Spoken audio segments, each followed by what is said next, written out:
menjadi alat kemuliaan bagi nama. Terima kasih Tuhan Yesus. Terima kasih Roh Kudus. Yang karyalah Engkau melalui kebenaran firman. Berkaryalah Engkau ya Tuhan atas setiap kami. Kami sambut berkat firman-Mu dengan ucapan syukur dalam nama Putra-Mu yang kudus, Yesus Kristus, Tuhan dan Juru Selamat kami yang hidup. Kita yang percaya dan siap mendengar firman Tuhan. Sama-sama kita katakan amin. Haleluya. Sekali lagi berikan kemuliaan bagi Allah kita. Puji nama Tuhan. Bapak Ibu, kita boleh berkumpul bersama. Saya memang sangat terbangun sekali melalui pujian ini. Ya, bagaimana sesungguhnya kita diingatkan kembali, kitalah orang-orang yang pada akhirnya menjadi duta-duta daripada Kristus untuk menyatakan kemuliaannya, sehingga setiap jiwa, setiap orang mengenal juga kasih Kristus seperti kita sudah mendapatkan kasih itu. Nah saudara, hari-hari ini ya, dalam situasi belakangan ini orang disibukkan oleh penuh dengan ketakutan, kekhawatiran ya, akibat pandemi yang terjadi sekarang ini. Semua orang mengalami kesusahan dalam bidang ekonomi. Penjual susah, pembeli apalagi nggak mampu lagi. Kemudian kita lihat anak-anak juga sekarang biasanya kita serahkan kepada sekolahnya pengajar untuk membekali anak-anak kita. Sekarang orang tua harus mendapatkan ekstra lagi kerjaan dengan harus mengurusi anak-anak lagi dalam waktu pembelajaran. Setiap orang sekarang terimbas dengan hal ini. Belum lagi kekhawatiran. Maaf cakap, kalau sekarang orang lebih takut kalau di sebelahnya itu ada yang yang batuk. Takut langsung gitu. Daripada ada orang yang buang angin. Kalau buang angin masih aman ya gitu. Tapi kalau dulu-dulu kan enggak. Kalau ada yang buang angin itu kan gitu. Tapi ini enggak. Nah saudara, kita dipenuhi dengan ketakutan banyak sekali. Dan akhirnya orang akan mencoba untuk mencari selamatnya masing-masing. Akhirnya orang akan cenderung untuk berjuang secara individu. Padahal sesungguhnya Tuhan itu sangat menginginkan bukan hanya personal. Hidup ini bukan bicara soal perseorangan, tapi Tuhan mau kita secara united, atau keluarga kita juga, bukan hanya kita, tapi keluarga kita juga bisa diselamatkan. Kita semuanya bisa dikuatkan, kita semuanya bersama-sama bisa melewati masa-masa yang sulit. Pak Bu, pernah gak terbayang oleh kita kenapa Tuhan harus menciptakan seorang anak? Apakah Tuhan gak bisa langsung ciptakan langsung 2 miliar orang jadi memenuhi bumi? Bisa? Bisa. Tetapi Tuhan menciptakan dari seorang anak. Kalau kemudian dari Adam akhirnya diambillah dari rusuknya dan lahirlah, dan kemudian muncullah seorang perempuan yang dinamakan Hawa. Lalu mereka membentuk yang namanya keluar. Hari ini kita mau bicara betapa pentingnya keluarga di dalam kehidupan orang percaya. Ada beberapa orang yang berkata demikian, kalau kamu mau merasakan neraka di dunia, itu kalau kamu punya keluarga yang tidak bahagia. Tapi kalau kamu rasakan surga di dunia, kamu itu berarti punya keluarga yang berbahagia. Saya percaya kita semuanya di sini, baik yang sudah menikah ataupun yang belum menikah, yang akan menikah atau nggak punya niat lagi menikah, tapi kita semuanya punya keluarga. Dan kita mau supaya keluarga kita keluarga yang berbahagia. Amin? Semua mau seperti itu? Dan hari ini kita mau belajar. Saudara, ada saya baca sebuah buku dari Tim LaHaye, seorang pendeta baptis juga di Amerika Serikat sana. Dia dalam bukunya You and Your Family. Dalam bukunya itu dia membuat suatu diagram. Dia membuat silsilah dari 2 orang dengan latar belakang yang berbeda. Yang pertama di abad 18, dia cari orang yang hidup pada abad 18. Nah, Pak Pendeta ini menemukan 2 nama. Yang pertama namanya Max Jukes. Siapa Max Jukes ini? Di abad 18 dia, Max Jukes ini adalah seorang pria yang sangat berantakan, sangat brengsek, peminum berat, ya, orang yang suka main perempuan, pokoknya segala yang duniawi itu sadis. Lalu kemudian kemudian dia cari juga seseorang yang hidup dalam waktu yang sama, dan dia temukan seseorang bernama Jonathan Edwards. Jonathan ini punya latar belakang, dia seorang penginjil, seorang pendeta, hidupnya benar, hidupnya lurus. Lalu kemudian Max Lahey mulai membuat diagram. Dia lihat, oh si Max Jukes tadi, dia nikah sama si ini, kemudian lahir anak begini. Dia buat diagram pohon keluarga dari dua orang yang berbeda ini tapi hidup dalam waktu yang sama. Nah akhirnya dari keluarga Max Jukes tadi yang alkoholik, orang yang jahat ini, akhirnya ada 1026 keturunan dari seorang Max Jukes. Dan kemudian dari Jonathan Edwards itu ada 729 keturunan. Nah saudara, dari Max Jukes ini akhirnya dilihat riwayat anak-anaknya seperti apa, keturunannya seperti apa. Di keturunan Max Jukes ini ada 300 keturunannya, 300 orang dari 1026 ini, ada 300 orang yang akhirnya mati muda, keturunan si Max Jukes. Kemudian ada 100 orang keturunannya ini yang masuk penjara, riwayat ini. Dan kemudian ada 190 orang dari keluarga si Max Jukes dari 1026 ini, ada 190 orang keturunannya yang menjadi seorang pelacur. Lalu kemudian ada 100 orang dari keturunannya ini yang akhirnya sama seperti dia, menjadi peminum yang berat, alkoholik. Itulah daftar silsilah dari Max Jukes. Lalu kemudian dari Jonathan Edwards, keturunannya itu dilihat ada 729 orang.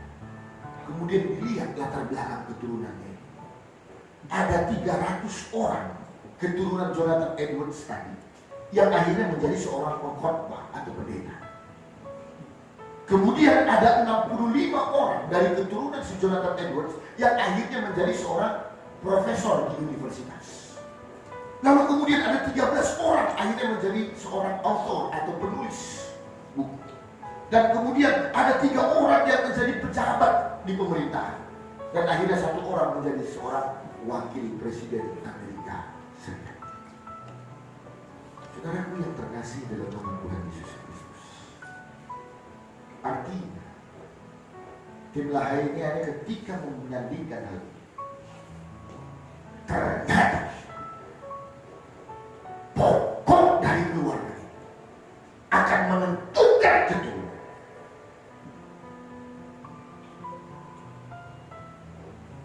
Pohon itu akan menentukan buahnya. Saya percaya tidak satu pun dari kita, apa yang kita perjuangkan di dunia ini akan kita bawa mati, saudara. Semua pasti akan tinggal. Tapi kita harus memberikan yang namanya legacy atau warisan yang baik kepada anak-anak. Satu saat nanti Tuhan tidak akan tanya berapa kereta Mio yang kau punya,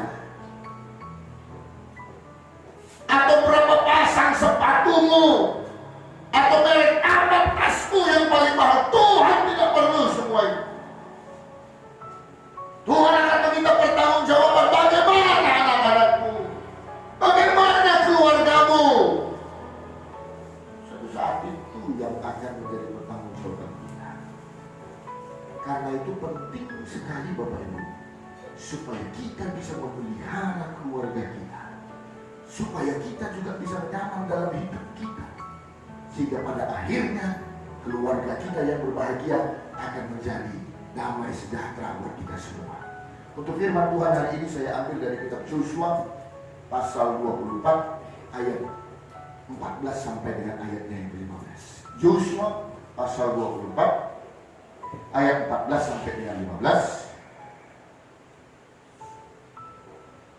Yosua pasal 24 ayat 14 sampai 15. Oke, kita baca sama-sama Bapak Ibu. Hanya 2 ayat saja. 1, 2, 3. Oleh sebab itu, takutlah akan Tuhan dan beribadahlah kepadanya dengan tulus, ikhlas, dan setia. Jauhkanlah Allah yang kepadanya nenek moyangmu telah beribadah di seberang sungai Efrat dan di Mesir, dan beribadahlah kepada Tuhan. Ayat 15. Tetapi jika kamu anggap tidak baik untuk beribadah kepada Tuhan, pilihlah pada hari ini kepada siapa kamu akan beribadah. Allah yang kepadanya nenek moyangmu beribadah di seberang sungai Efrat, atau Allah orang Amori yang negerinya kamu diami ini. Tetapi aku dan seisi rumahku, kami akan beribadah kepada Tuhan. Sekali lagi, tetapi aku dan seisi rumahku, kami akan beribadah kepada Tuhan. Saudara, ini pidato perpisahan Yosua setelah bangsa Israel duduk di tanah Kanaan. Janji Tuhan sudah digenapi bagi mereka semua. Mereka duduk dengan baik semuanya. Lalu tampillah Yosua karena dia sudah tua. Dia mengingatkan kembali kepada orang Israel.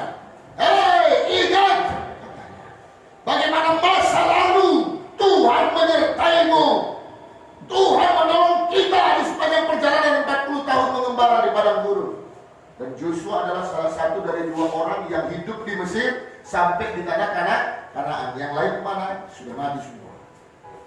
Jadi dia saksi hidup bagaimana Tuhan benar-benar berjuang, bagaimana Tuhan benar-benar membela kepentingan bangsa Israel sampai ke tanah perjanjian. Itu sebabnya Yosua akhirnya dalam pidato ini dia sampaikan ada 3 pilihan. Jadi bangsa Israel sekarang ada 3 hal yang harus kau pilih untuk menentukan masa depanmu. Ada 3 opsi yang sekarang harus kau pilih. Yang pertama, kau mau masih memilih tentang masa lalumu. Itu sebabnya dia berkata, lihat Allah orang-orang Mesir yang waktu ditinggalkan. Apakah kau masih mau hidup dalam masa lalu? Atau kau mau memilih masa saat ini?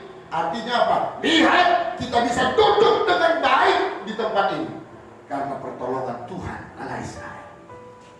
Atau kau akan memilih sesuatu yang belum terjadi atau tentang masa depan. Allah orang Amori, Allah orang Kanaan yang saat ini tanahnya sedang kita duduki. Bapak Ibu yang terkasih dalam nama Tuhan Yesus. Tetapi akhirnya Yosua menyimpulkan, tetapi aku dan seisi rumahku, aku akan memilih untuk beribadah kepada Tuhan. Pak, Yosua mengatakan ini karena dia menjamin kalau dia dan keluarganya punya komitmen yang benar di hadapan Tuhan. Dia berani menjamin bahwa saja tidak akan ada anak-anakmu yang tersesat, tidak akan ada anggota keluargamu yang lari dari kehendak Tuhan. Karena apa? Ini yang kita mau pelajari bersama.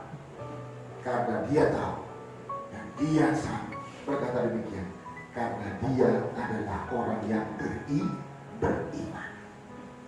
Nah, kalau jadi orang tua yang beriman, apa tandanya? Yang pertama adalah orang tua yang mengutamakan Tuhan.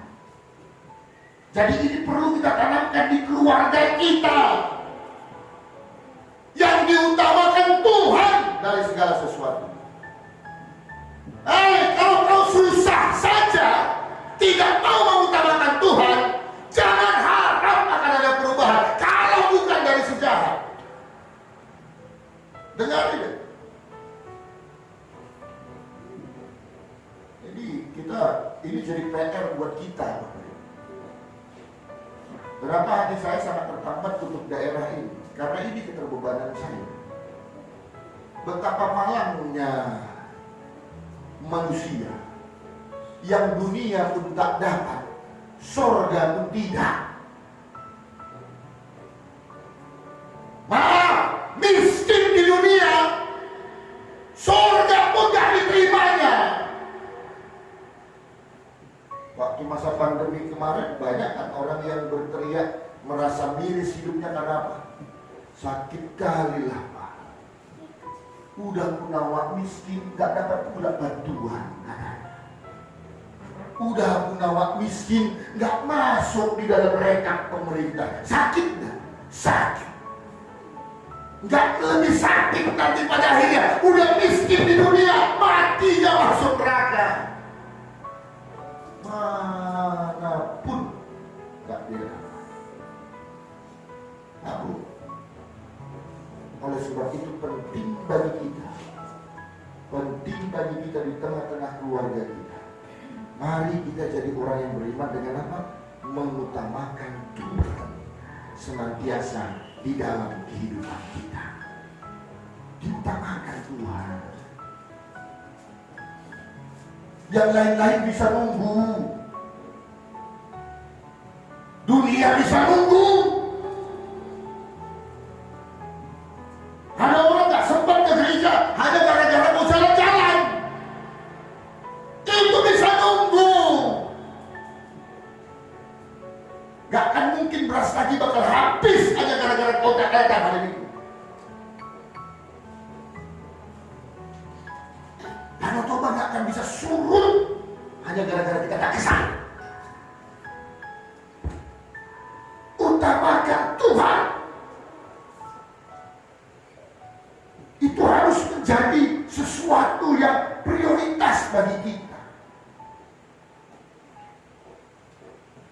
Hati-hati Pak. Kalau hari ini hidupmu sepertinya biasa-biasa dan baik-baik saja, tunggu dulu.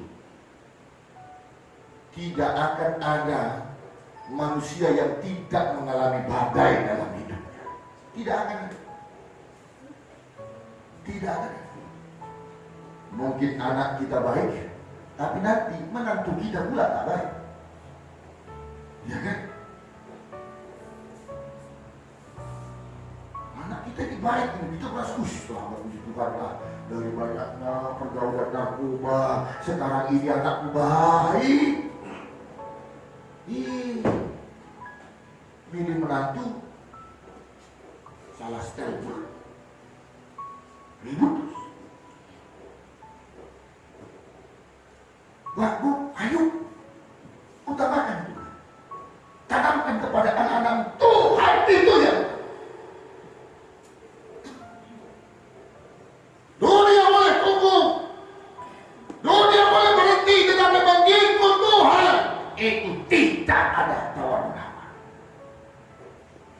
Kita harus mengutamakan Tuhan dalam hidup. Amin, Bapak. Dia yang harus paling depan dalam prioritas kita. Itu hal yang pertama. Lalu hal yang kedua, dari Joshua ini kita belajar bahwa seorang orang tua harus mendidik anak-anaknya untuk hormat akan Tuhan. Hormat akan Tuhan. Bukan dia hormat itu bukan ketika kita ketemu sama Pak misalnya militer apa ini Pak, bukan begitu. Banyak orang kan begitu. Kalau kerja gua pas lagi ada mandornya, macam dia yang paling hebat kali pas pinang dari atau pas kupiah macam kali. Giliran tak ada mandornya dia ngangkat kaki paling seluar itu. Kita jangan takut sama manusia. Jangan takut sama CCTV.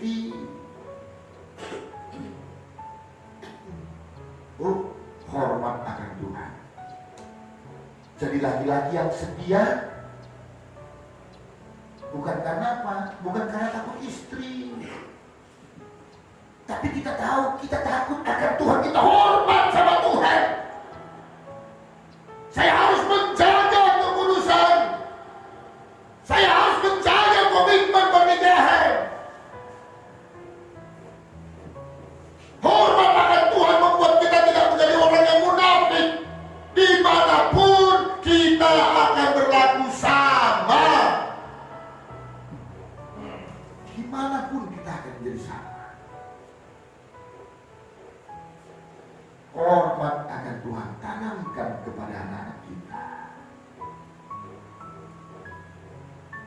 Kadang kan kita apa kan? Sudah datanglah hula-hula itu ke rumah kan, anak itu masih pakai tulang, kamu lagi sama tulang, ya kan kita aja gitu. Ya apalagi sama Tuhan. Kalau kamu nggak mau anakmu akan menerkammu hidup ketika dia besar, jadikan anakmu mulai dari hari ini anak-anak yang takut dan hormat akan Tuhan. Kalau nggak mau,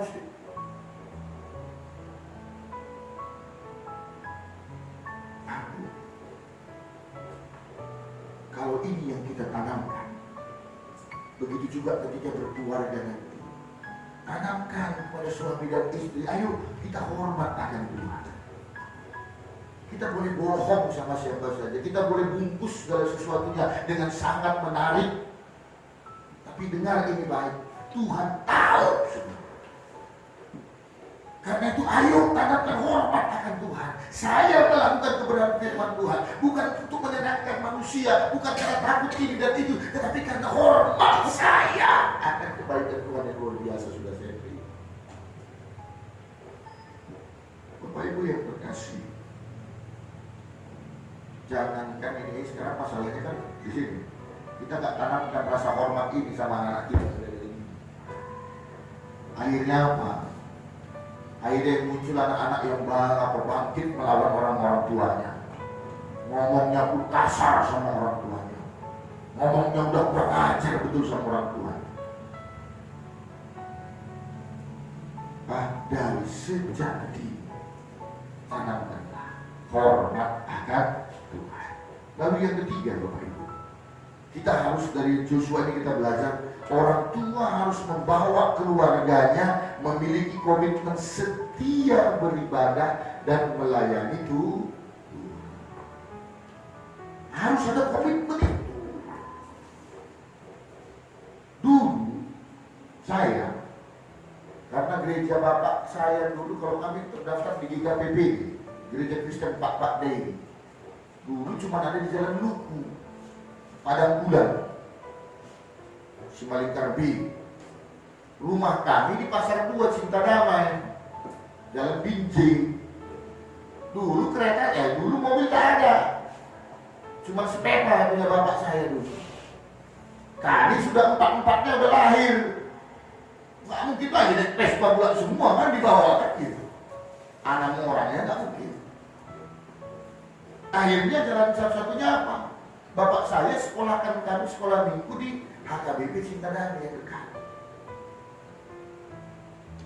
Jadi Bapak Ibu, zaman tak enak dulu, zaman channel cuma RCTI, TPI pada saat itu, RCTI, TPI gitu. Hari Minggu ya cuma ada kartun Doraemon, ya kan? Dibuatnya di sekolah apa? Pas sekolah minggu. Akhirnya film kartun itu lah yang pernah ditonton. Ayo semua, sekolah minggu. Padahal dalam hati saya, oh jangan Bapak ini. Cuma hari Minggu yang nonton film, itu pun tak bisa. Awak tengok kawan-kawan setelah pulang sekolah minggu ya kan, yang tak gereja tak sekolah minggu malam. Cerita-cerita tentang film Doraemon, cerita-cerita film tentang Power Rangers, sedih kali bahasa. Tetapi ini komitmen yang dibangun orang tua saya.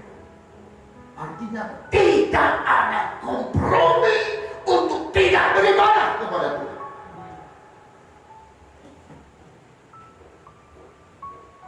Akhirnya apa? Masalah itu ada bagi orang percaya, bagi orang tak percaya, bagi orang yang setia beribadah, bagi orang yang tak setia. Masalah itu sama datangnya, tetapi yang membedakan mencari solusi atau jalan keluarnya, itu yang membedakan.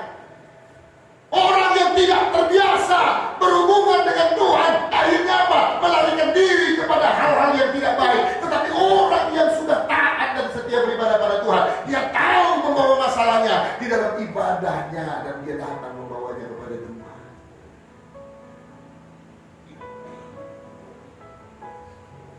Kenapa ada anak-anak yang akhirnya lari ke ganja, sabu?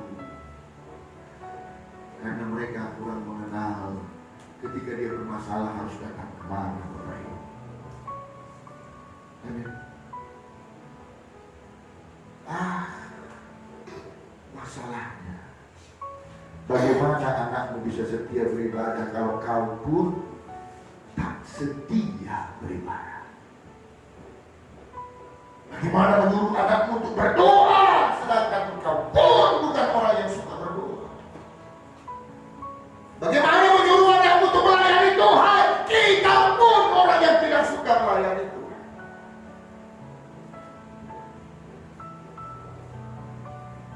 Semua persoalan teladan.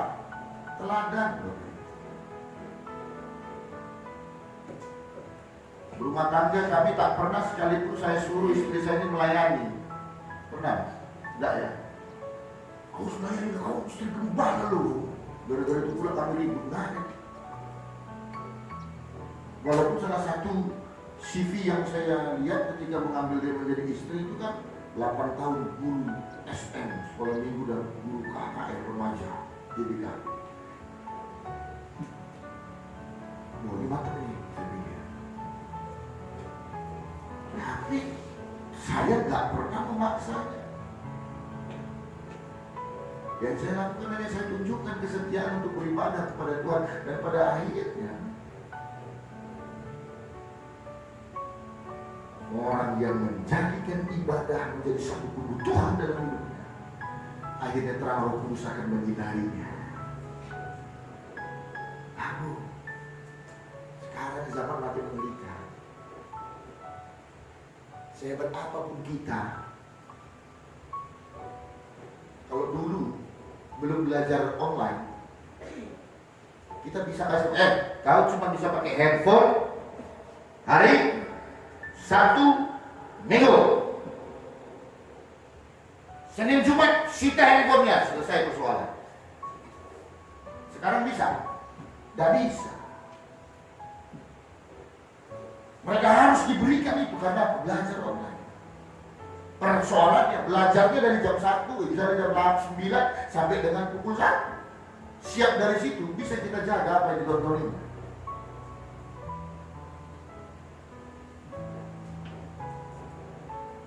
Nonton TikTok lah, lihat di YouTube segala macam, main game lah. Main game itu udah bisa ngomong pula sama orang. Bang, rasanya bang.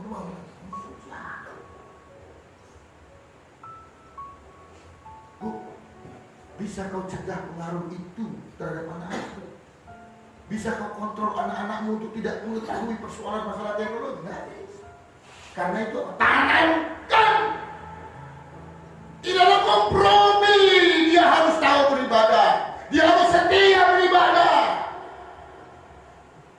Sehingga kalau nanti harus terjadi masalah dalam hidupnya, dia tahu ada pengingat buat dia. Oh ya, aku kembali harus datang kepada Tuhan.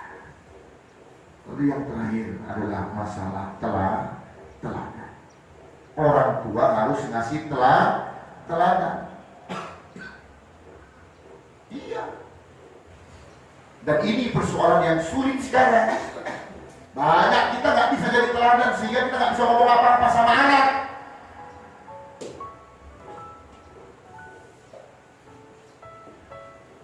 Gereja aku, bapak aja nggak pernah gereja.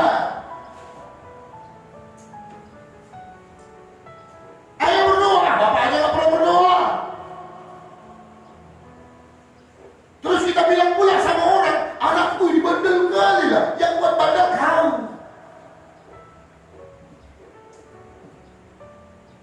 Anakku ini liar kali, yang buat dari awal Anda.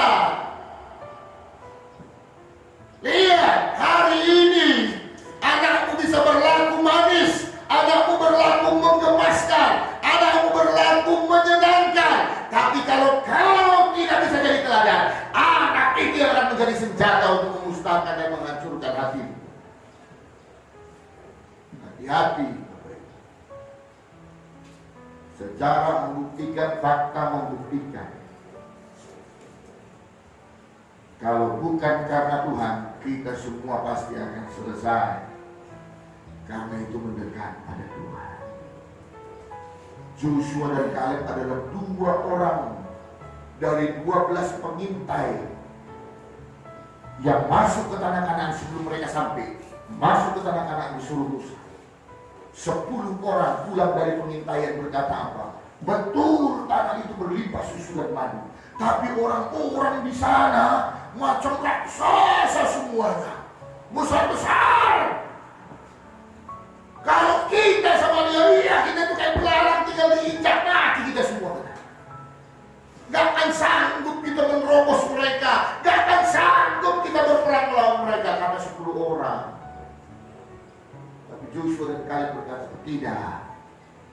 Betul orang itu besar. Tapi kalau Tuhan sudah berjanji sama kita, Tuhan pasti akan tepat.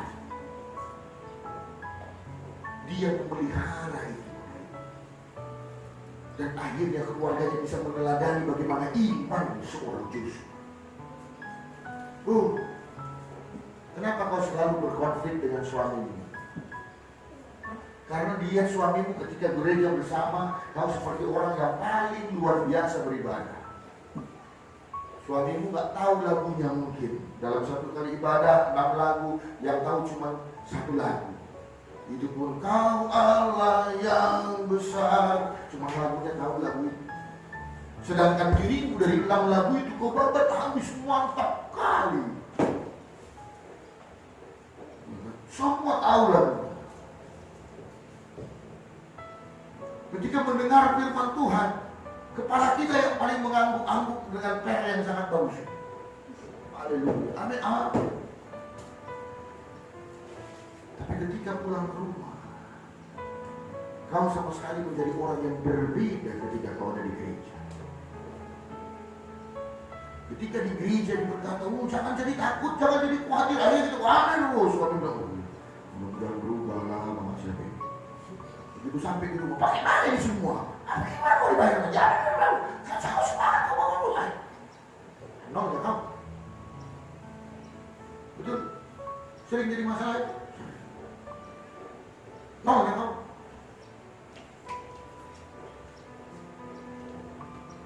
Mama ini tiap minggu gereja. Tapi itu juga tiap minggu, tiap hari juga takut, tiap hari juga khawatir, tiap hari juga panik.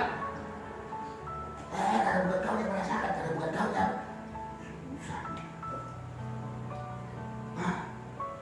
Beribadah harus membawa perubahan buat kita, men. Tunjukkan itu di dalam keluarga kita. Tunjukkan dalam keluarga. Dan akhirnya keteladanan itulah yang akan dilihat oleh orang. Dan pada akhirnya itulah yang diikutkan oleh anak-anak kita. Dan diikutkan oleh keluarga kita. Dan percayalah, masa yang mengerikan, yang paling menyenangkan adalah kita kalau kita mendapat pada akhirnya apa? Keluarga kita semua diselamatkan oleh Tuhan. Semua pada akhirnya keluarga kita berkumpul di hadapan Tuhan. Dan itu menjadi kebanggaan buat kita. Kalau harus memasuki gerbang kematian tadi, kita menghadap kepada Tuhan. Wah, percaya diri itu. Oh iya, karena kau yang kau berikan kepada anak-anakku semua, anak yang berbakti kepadamu dan mengasihi kau tak sanggup pun yang terhilang, menjadi kebanggaan buat kita. Mari Bapak Ibu yang terkasih, masa-masa yang sulit ini jangan melupakan keluarga kita. Mereka juga harus diselamatkan, mereka juga harus terpelihara. Karena itu fokuskan diri kita juga kepada keluarga kita. Dengan apa? Ada 4 hal tadi yang boleh dicatat buat kita semua. Mengutamakan Tuhan di dalam kehidupannya, mendidik anak-anaknya untuk hormat dan takut akan Tuhan, membuat komitmen untuk setia beribadah kepada Tuhan, dan kemudian menjadi teladan senantiasa di dalam kehidupan kita. Amin. Kita satukan hati, kita bersatu dalam Tuhan. Terima kasih Allah kami yang baik, terima kasih Allah kami yang hidup. Kami bersyukur Bapa, hari ini kami sudah mendengarkan kebenaran firman-Mu.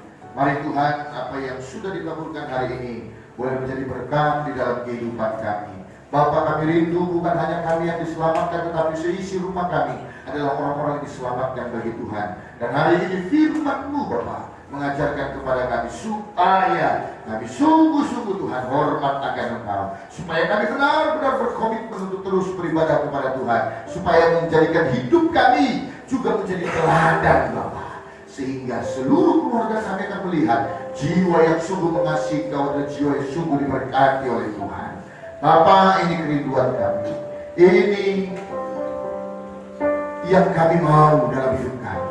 Tak satu pun dari keluarga kami yang boleh terhilang, semua boleh diselamatkan di dalam kasih karunia-Mu. Terima kasih Tuhan Yesus, termaterailah firman-Mu dalam hidup setiap kami. Firman-Mu yang akan lebih menyempurnakan, lewat Roh Kudus yang akan lebih menyempurnakan di dalam kehidupan setiap anak-anak-Mu. Terpuji nama-Mu Bapa. Kami percaya firman-Mu tidak akan berlalu dengan sia-sia, tetapi akan tinggal tetap di dalam kehidupan kami, bertumbuh dan menghasilkan buah yang lebat untuk memuliakan nama Tuhan. Ini doa kami Bapa, ini ucapan syukur kami, dan kami akhiri kebenaran firman-Mu pada siang ini dalam nama Putra-Mu yang kudus, Yesus Kristus, Tuhan dan Juru Selamat